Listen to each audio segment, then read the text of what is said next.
Hello दोस्तों, कैसे हैं आप सब। होप सो आप सभी अच्छे होंगे। तो आइए आज हम बात करने वाले हैं हाइपर सेंसिटिविटी रिएक्शन के बारे में। तो हाइपर सेंसिटिविटी रिएक्शन क्या होता है। तो सबसे पहले हम जानते हैं कि कभी भी कोई भी फॉरेन पार्टिकल जैसे पॉलन ग्रेन हो गया, डस्ट पार्टिकल हो गया, हमारे बॉडी को इन्वेड्स करते हैं, बॉडी पे अटैक करते हैं, तो हमारी बॉडी सडन एक रिएक्शन शो करती है। जो बॉडी के टिश्यूज होते हैं वो डैमेज होना स्टार्ट हो जाते हैं, उसी को बोलते हैं hyper sensitivity reaction.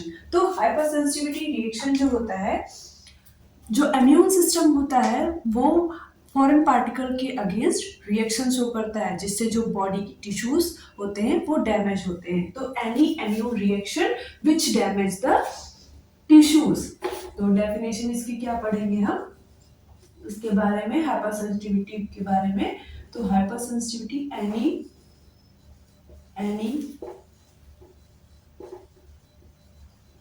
immune reaction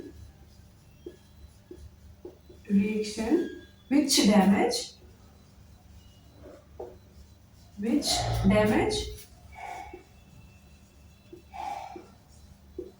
the tissues।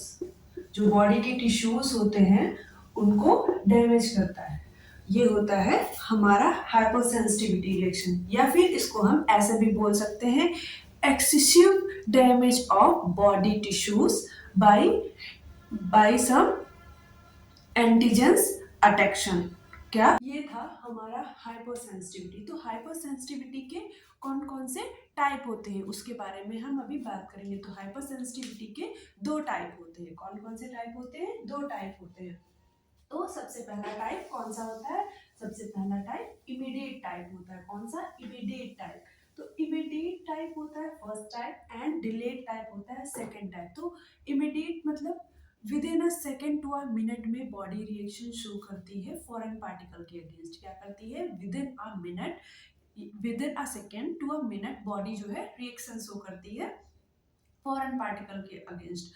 But जो इसमें इम्यूनिटी होती है, कौन सी इम्यूनिटी रिस्पॉन्सिबल होती है, बी सेल्स या फिर ह्यूमरल इम्यूनिटी इसमें रिस्पॉन्सिबल होती है। एंड जो सेकेंड होती है डिलेड, ये क्या करती है, 24 टू 48 आवर्स में बॉडी रिएक्शन शो करता है किसी फॉरेन पार्टिकल के अगेंस्ट।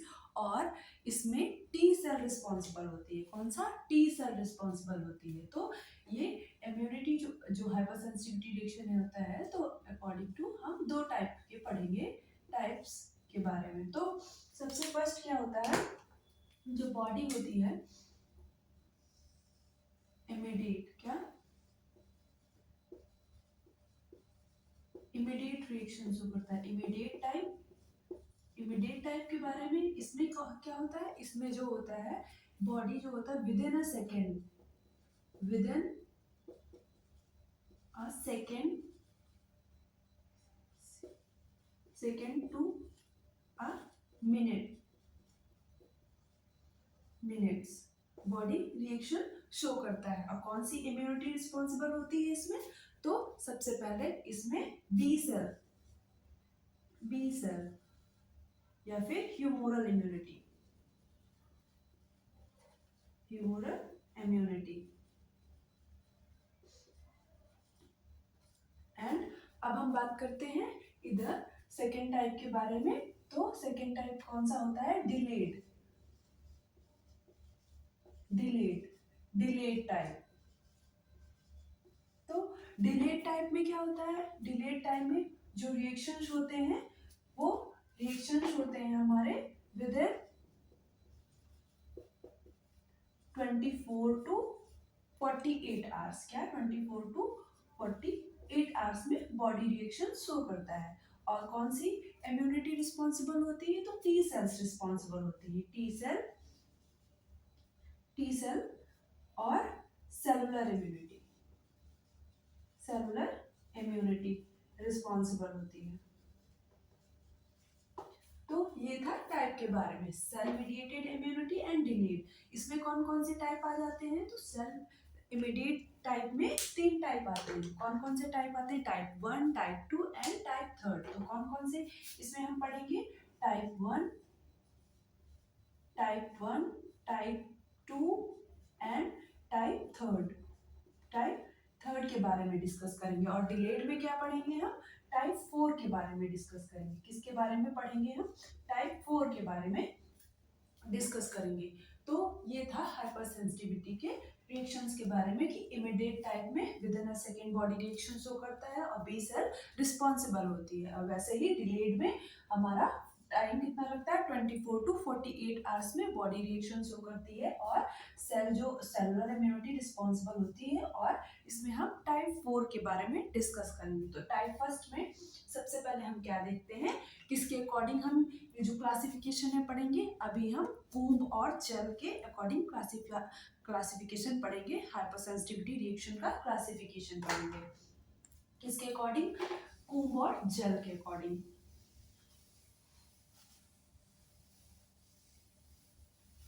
तो अकॉर्डिंग टू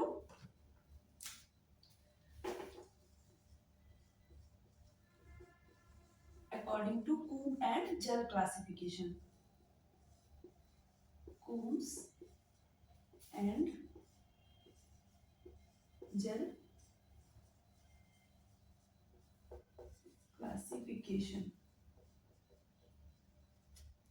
तो अकॉर्डिंग टू कूम्ब और जेल के क्लासिफिकेशन में हम 4 टाइप्स के क्लासिफिकेशन पढ़ेंगे। कितने टाइप्स के, 4 टाइप्स के क्लासिफिकेशन पढ़ेंगे। तो सबसे पहला क्लासिफिकेशन क्या है, तो टाइप्स सबसे फर्स्ट क्या है, टाइप 1। टाइप 1 इसको हम क्या बोलते हैं, एनाफाइलेक्टिक रिएक्शन टाइप 1 में आते हैं, एनाफाइलेक्टिक। एंड देन आ गया नेक्स्ट हमारा टाइप सेकेंड में क्या हम डिस्कस करेंगे, टाइप सेकेंड जो होता है cytotoxic reaction.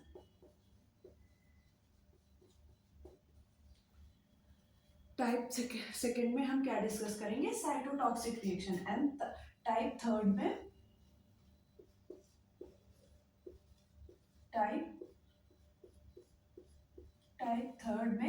Immune reaction,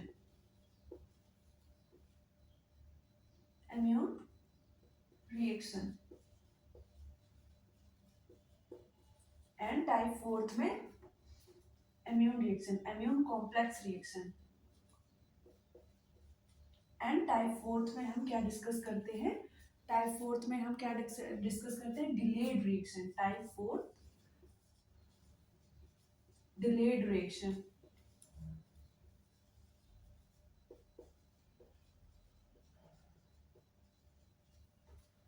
reaction. तो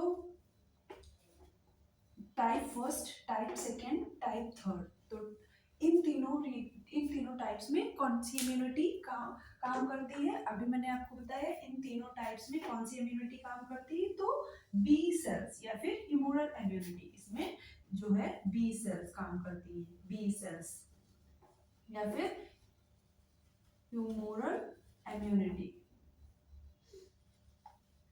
इम्यूनिटी रिस्पॉन्सिबल रहती है।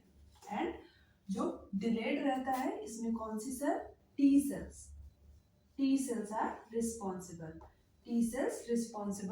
देयर सेलुलर इम्यूनिटी रिस्पॉन्सिबल किसके लिए रहती है, हमारा डिलेड के लिए रिस्पॉन्सिबल रहती है। तो ये था अकॉर्डिंग टू कूम्ब और जेल के क्लासिफिकेशन के अकॉर्डिंग, ये जो था हमने अभी डिस्कस किया कितने टाइप के होते हैं। तो कूम्ब और जेल ने इसका क्लासिफिकेशन दिया था, type 1 anaphylactic reaction, type 2 cytotoxic reaction, type 3 immune complex reaction and type 4 delayed reaction. तो टाइप फर्स्ट, सेकेंड और थर्ड में कौन सी इम्यूनिटी काम करती है, बी सेल्स या फिर humoral immunity, and type fourth में टी सेल या फिर सेल म्यूटेटेड इम्यूनिटी काम करती है।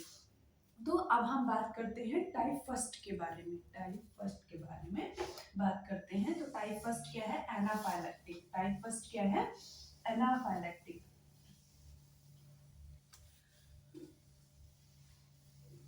तो एनाफाइलेक्टिक टाइप फर्स्ट क्या है, एनाफाइलेक्टिक। तो टाइप फर्स्ट के बारे में बात करेंगे।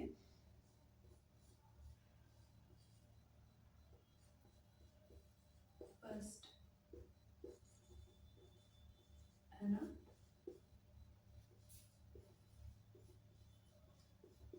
Anaphylactic anaphylactic reaction.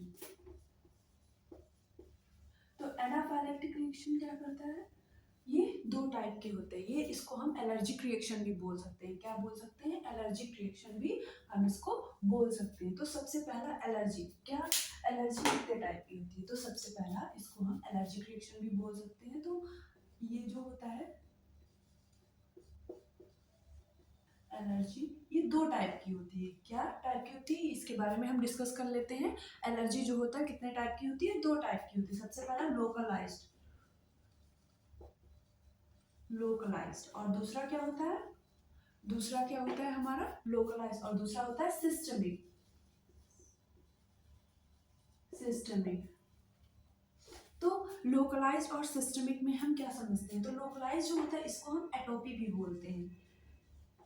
एटोपी क्यों, क्योंकि ये पर्टिकुलर किसी सिस्टम को अफेक्ट करता है। जैसे मान लिया हमको किसी पर्टिकुलर डस्ट से एलर्जी है, तो पेशेंट क्या करेगा, सडन स्नीजिंग करना स्टार्ट करता है। तो वो कौन से सिस्टम को अफेक्ट कर रहा है, रिस्पायरेटरी सिस्टम को अफेक्ट कर रहा है। किसी को पॉलन ग्रेन से एलर्जी हो गई, या फिर किसी को डस्ट पार्टिकल से एलर्जी हो गई, डस्ट पार्टिकल से एलर्जी हुई तो फिर इचिंग होना स्टार्ट हुई, तो क्या कौन सा सिस्टम अफेक्ट किया, एंटीग्यूमेंट्री सिस्टम अफेक्ट किया। और स्नीजिंग होना स्टार्ट हुआ तो कौन सा सिस्टम अफेक्ट हुआ, तो रिस्पायरेटरी सिस्टम अफेक्ट हुआ। तो ये क्या होता है, पर्टिकुलर सिस्टम को अफेक्ट करता है, पर्टिकुलर सिस्टम को अफेक्ट करता है। बट सिस्टमिक क्या होता है, ये होल बॉडी को अफेक्ट करता है, कंप्लीट बॉडी इन्वॉल्वमेंट होता है सिस्टमिक में। कंप्लीट कंप्लीट बॉडी इन्वॉल्वमेंट,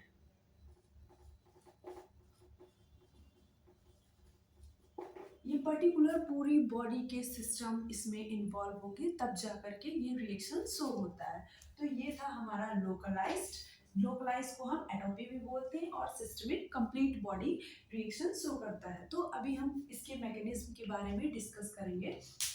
इसका मैकेनिज्म क्या होता है, तो मान लिया फर्स्ट रिएक्शन एनाफाइलैक्टिक रिएक्शन या एलर्जिक रिएक्शन, कभी भी कोई फॉरेन पार्टिकल, कभी भी कोई फॉरेन पार्टिकल बॉडी पे अटैक करता है।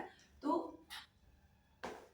फॉरेन पार्टिकल की बात करते हैं, कोई एंटीजन, जैसे ये एंटीजन हो गया, एंटीजन, एंटीजन बॉडी पे इसने अटैक किया, क्या किया इसने, बॉडी की सेल्स पे अटैक किया। तो जब भी ये एंटीजन बॉडी की सेल्स पे अटैक करेगा, तो सबसे पहले किससे जाकर के शो करेगा, कौन सी बॉडी की सेल्स इसको कैप्चर करेंगी, तो एंटीजन प्रेजेंटिंग सेल्स। कौन सी सेल्स इस पे एक्टिवेट हो काम करेंगी, एंटीजन, एंटीजन प्रेजेंटिंग सेल। तो एंटीजन प्रेजेंटिंग सेल क्या करती हैं, ये एंटीजन, एंटीजन जैसे कि हमारा एंटीजन कोई भी पार्टिकल हो गया, कोई बैक्टीरिया हो गया, एंड कोई पॉलन ग्रेन्स हो गया, तो ये जो एंटीजन प्रेजेंटिंग सेल्स होती हैं, ये एंटीजन जो प्रेजेंटिंग सेल्स होती हैं, इसको इनगल्फ कर लेती हैं। जो भी हमारा फॉरेन पार्टिकल्स होता है, जैसे एंटीजन हुआ, तो ये जो एंटीजन प्रेजेंटिंग सेल्स होती है, इसको इनगल्फ करती हैं। क्या करती हैं, इनगल्फ कर लेती हैं, और क्या कर देती हैं, डिस्ट्रॉय कर देती हैं, और इस एंटीजन को डिस्ट्रॉय कर देती हैं। फिर जो इसका वेस्ट जो मटेरियल होता है, जो एंटीजन का जो वेस्ट मटेरियल होता है, जो ये सेल ने, एंटीजन प्रेजेंटिंग सेल ने इनगल्फ किया, तो वो आगे इसको ट्रांसफर कर देती है। क्या करती हैं, आगे ट्रांसफर कर देती है, किसको, हेल्पर। ये कौन सी सेल को ये आगे ट्रांसफर कर देती है, HT2 हेल्पर सेल को, हेल्पर सेल्स को ये ट्रांसफर कर देती है। क्यों ट्रांसफर कर देती है, क्योंकि ये जो H2T हेल्पर सेल्स होती हैं, ये क्या करते हैं, सेक्रीट करते हैं इंटरल्यूकिन्स को। क्या सेक्रीट करते हैं ये जो हेल्पर टी सेल्स होते हैं, ये सेक्रीट करते हैं इंटरल्यूकिन्स को। हेल्पर टी सेल्स यहाँ पे लिखते हैं, ये स्टिमुलेट करते हैं किसको, या फिर इसको लिख देते हैं स्टिमुलेट स्टिमुलेट इंटरल्यूकिन्स, इसको स्टिमुलेट करते हैं इंटरल्यूकिन। इस इंटरल्यूकिन कौन कौन से होते हैं? 3, 4 एंड 5। तो ये इंटरल्यूकिन्स होते हैं कौन से? 3, 4 और 5। जो फोर्थ इंटरल्यूकिन्स होता है, फोर्थ, ये इंपॉर्टेंट रोल प्ले करता है। क्या करता है? ये एक इंपॉर्टेंट रोल प्ले करता है। इंपॉर्टेंट रोल, इंपॉर्टेंट रोल ये क्या प्ले करता है? इसका इंपॉर्टेंट रोल क्या रहता है कि ये बी लिम्फोसाइट पे स्टिमुलेट करता है। क्या? ये जो हमारा जो फोर्थ है, फोर्थ इंटरल्यूकिन्स है, क्या किसको स्टिमुलेट करता है? ये stimulate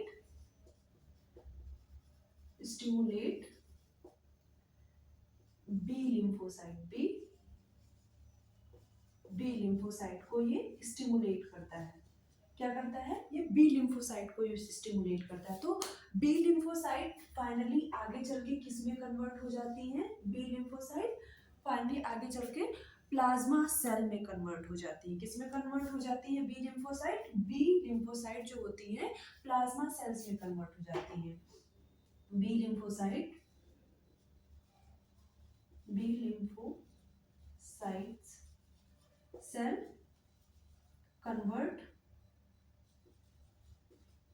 convert into plasma cells. किसमें कन्वर्ट हो जाती हैं ये? प्लाज्मा सेल्स में। तो प्लाज्मा सेल्स कौन कौन सी होती हैं? इस चीज को हम खत्म करेंगे।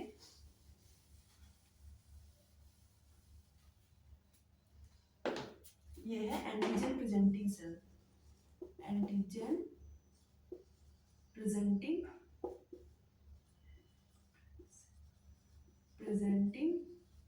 सेल। तो बी लिम्फोसाइट किसमें कन्वर्ट हो जाती है? Plasma cell. प्लाज्मा सेल्स कौन कौन सी होती हैं? तो प्लाज्मा सेल्स कौन कौन सी होती हैं हमारी? IgA, IgE, IgG। तो ये होती है प्लाज्मा सेल्स। तो IgE जो होता है यहाँ पे मेन रोल प्ले करता है। तो IgE क्या करता है? ये मेन रोल प्ले करता है। IgE मेन रोल प्ले करता है। IgE जाकर के मास्ट सेल पे एक्ट करता है, मास्ट सेल से अटैच हो जाता है। किससे? ये हमारी मास्ट सेल है। मास्ट सेल, मास्ट सेल कहाँ पाई जाती है? तो जैसा कि हम जानते हैं मास्ट सेल जो होती हैं वो टिश्यू में पाई जाती है। किस पे पाई जाती है? टिश्यूज पे पाई जाती है, टिश्यूज पे। एंड जो बेसोफिल सेल्स होती हैं, यहाँ पे हम एक चीज बताना चाहेंगे, जो बेसोफिल सेल्स होती हैं वो कहाँ पाई जाती हैं? ये ब्लड सर्कुलेशन में। कहाँ पाई जाती है? ये ब्लड सर्कुलेशन में पाई जाती है। तो जो IgE है वो एक्ट करेगी कहाँ? मास्ट सेल पे एक्ट करेगी और ये कौन सा कॉम्प्लेक्स बनाएंगी? तो ये हमारा IgE सेंसिटाइजेशन कॉम्प्लेक्स फॉर्म कर लेती है। कौन सा? ये IgE आकर के मास्ट सेल पे जुड़ गई, IgE आकर के मास्ट सेल पे जुड़ गई। तो ये क्या, इसको हम क्या बोलते हैं? कौन सा रिएक्शन बोलते हैं इसको हम? IgE सेंसिटाइजेशन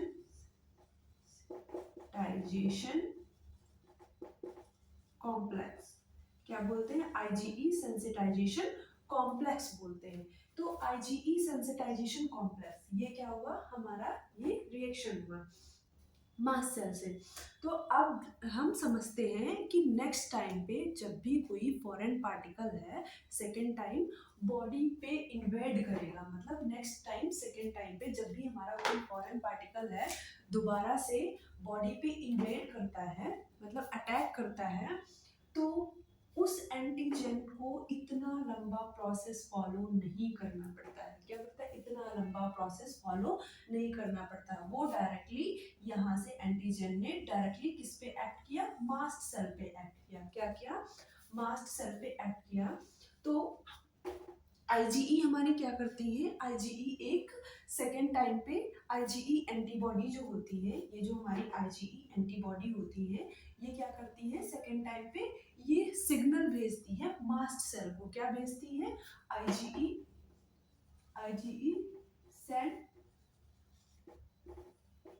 सिग्नल, किसको, मास्ट सेल को, मास्ट सेल को ये सिग्नल भेजती है। तो मास्ट सेल को जब ये सिग्नल भेजती है तो मास्ट सेल जो एंटीजन होते हैं उनको कैप्चर कर लेते हैं। क्या करते हैं, ये मास्ट सेल जो होते हैं एंटीजन को कैप्चर कर लेते हैं, एंटीजन को कैप्चर करते हैं, कैप्चर करते हैं, और ये जो एंटीजन होते हैं मास्ट सेल में यहाँ पे कैप्चर हो जाते हैं और ये ग्रेन्यूल्स फॉर्म कर लेते हैं। क्या फॉर्म करते हैं, ग्रेन्यूल्स फॉर्म कर लेते हैं।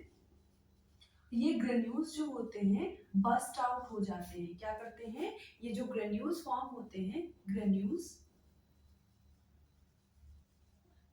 फॉर्म होते हैं वो क्या होते हैं, बस्ट आउट हो जाते हैं। क्या होते हैं, बस्ट आउट हो जाते हैं, बस्ट मतलब फूट जाते हैं ये ग्रेन्यूल्स, और इनसे एक सेक्रीशंस निकलते हैं। क्या होते हैं, इनसे बहुत ढेर सारे सेक्रीशंस निकलते हैं जिनको हम बोलते हैं कौन कौन से, हिस्टामिन, हिस्टामिन, सीरोटोनिन, सीरोटोनिन, और प्लेटलेट एग्रीगेटिंग फैक्टर, और platelet aggregating aggregating getting factor, platelet aggregating factor. तो ये सारे क्या करते हैं, बॉडी पे रिएक्शन शो करते हैं। क्या करते हैं, बॉडी पे रिएक्शन शो करते हैं। ये था मैकेनिज्म फर्स्ट एनाफाइलेक्टिक रिएक्शंस की पूरी मैकेनिज्म, कैसे कैसे हमारी बॉडी पे एंटीजन ने अटैक किया और कैसे हमारी बॉडी ने एंटीजन को इन्वेट किया, इनगल्फ किया, फिर बी लिम्फोसाइट्स को बनाया, फिर हमारा बी लिम्फोसाइट्स को बनाया, बी लिम्फोसाइट हमारी प्लाज्मा सेल्स में कन्वर्ट हुई, प्लाज्मा सेल्स में आईजीई आई, आईजीई किससे जाकर के मास्ट सेल से अटैच हुई। जब सेकेंड टाइम पे जब भी कोई एंटीजन जो है बॉडी पे एक्ट करता है तो आईजीई डायरेक्टली सिग्नल किसको भेज देता है, मास्ट सेल पे, मास्ट सेल उसको कैप्चर करती है, कैप्चर करने के बाद क्या कर देती है, कैप्चर करने के बाद उसको डिग्रेडेट कर देती है, और वो जो सेल्स होते हैं, ग्रेन्यूल्स होते हैं, वो बस्ट आउट हो जाते हैं, एंड फिर उनसे क्या सेक्रेट होता है, हिस्टामिन, सेरोटोनिन और प्लेटलेट एक्टिवेटिंग फैक्टर। तो ये था हमारा एनाफाइलेक्टिक रिएक्शन के बारे में। तो एनाफाइलेक्टिक रिएक्शंस के बारे में कौन कौन से एग्जांपल्स आते हैं उनको हम देखेंगे। तो कौन कौन से एग्जांपल्स आते हैं एनाफाइलेक्टिक रिएक्शंस के बारे में।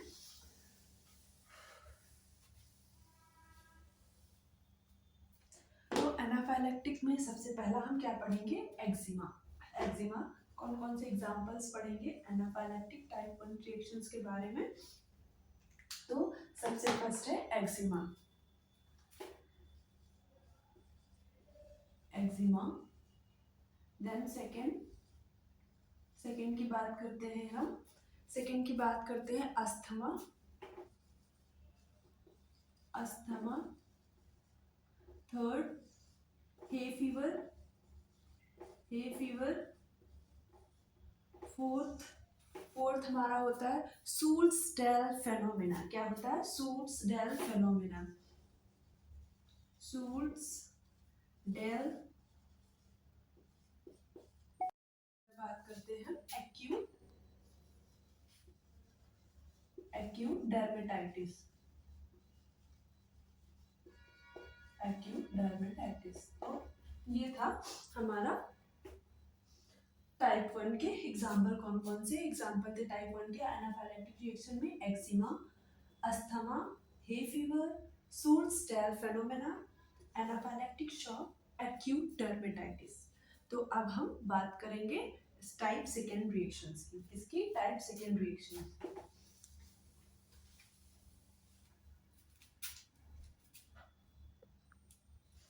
तो हम बात करते हैं टाइप सेकेंड रिएक्शन की। तो टाइप सेकेंड रिएक्शंस की बात करेंगे।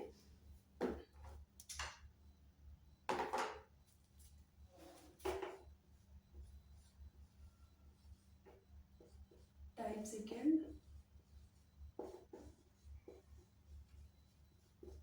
रिएक्शन।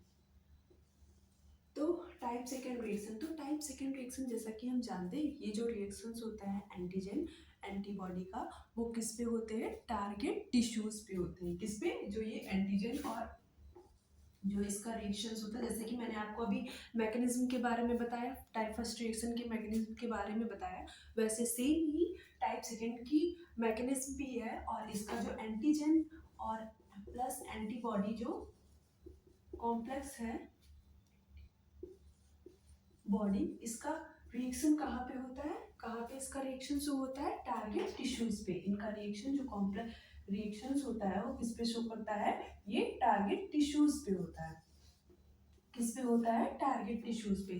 तो सबसे पहले अब हम इसके बारे में जानेंगे कि इसके निमोनिक क्या होते हैं। क्यों, हम इसको एग्जांपल्स पढ़ेंगे कौन कौन से में हमारा टाइप सेकेंड साइटोटॉक्सिक रिएक्शन जो है वो आते हैं। तो एक निमोनिक याद रखिएगा, मैं बताने जा रही हूँ टाइप सेकेंड रिएक्शन के बारे में। My blood group is RH positive, मतलब my blood group is RH positive. तो माई लिख लेते हैं, my blood group is RH positive, ऐसे याद भी रहेगा, my blood group is RH positive. सबसे पहले बात करते हैं my. My for myasthenia gravis, क्या होता है, माइस्थेनिया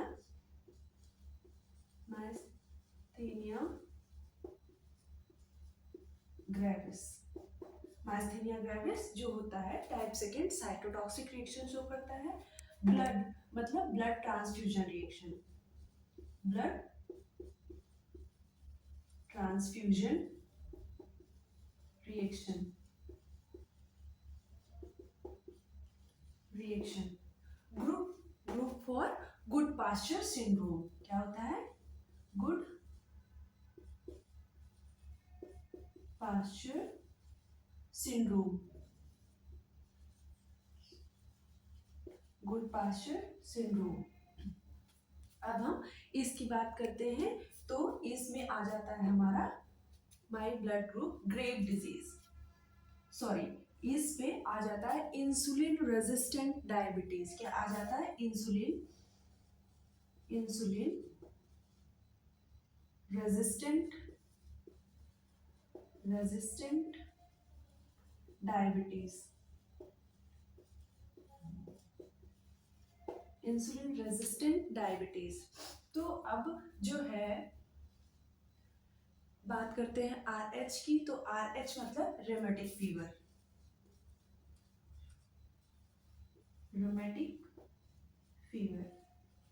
रोमेटिक फीवर। और पॉजिटिव मीन्स परनीशियस एनीमिया,